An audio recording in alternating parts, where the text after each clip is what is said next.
Lesson 1, Unit 7. The Project Kickoff Meeting. The Project Kickoff is the last step in the initiation phase.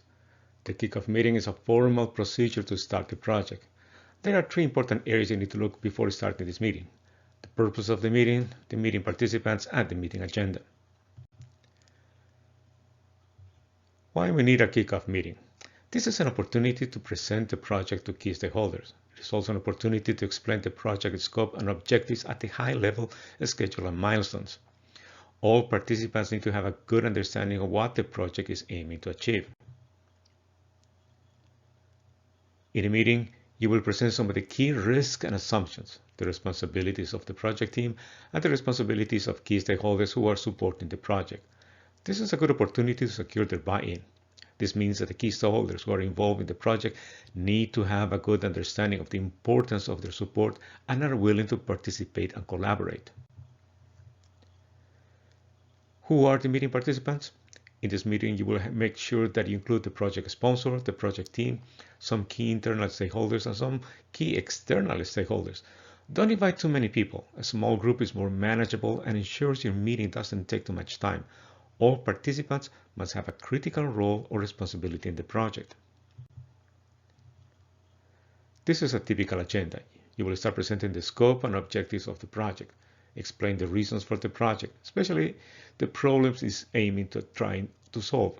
You will also present some information on the schedule, milestones, budget and contract, risk and assumptions, information on beneficiaries, and information about the roles and responsibilities of all people who will be involved in the project. When presenting the project scope and objectives, it is an opportunity to explain the strategy and the logic of the approach of the project. You can make a copy of the log frame matrix and hand it out to the participants so that they will understand the impact, outcomes, outputs, activities, and inputs of the project.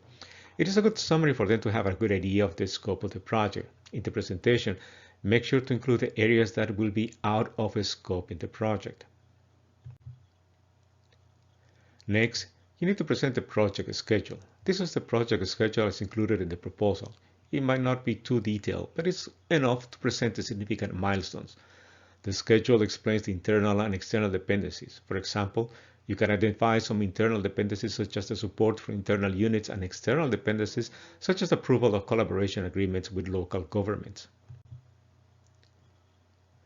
In the area of project budget, you can present information about the funding resources. Explain if there are any donor restrictions on how the funding will be used.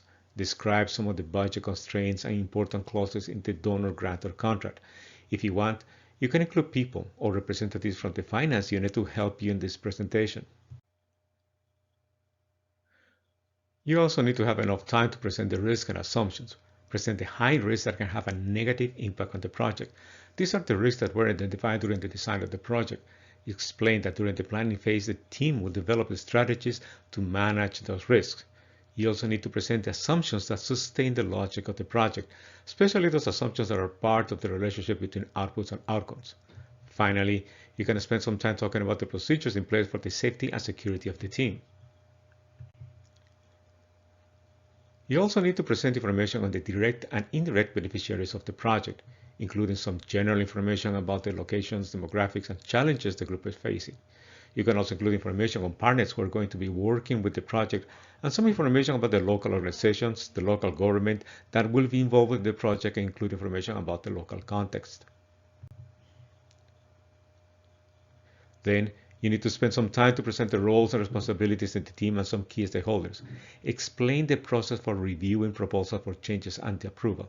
Finally, in this section, explain the communications that you as a project manager will be responsible during the life of the project. At the end of the meeting, all the people that participated will have a clear understanding of the project.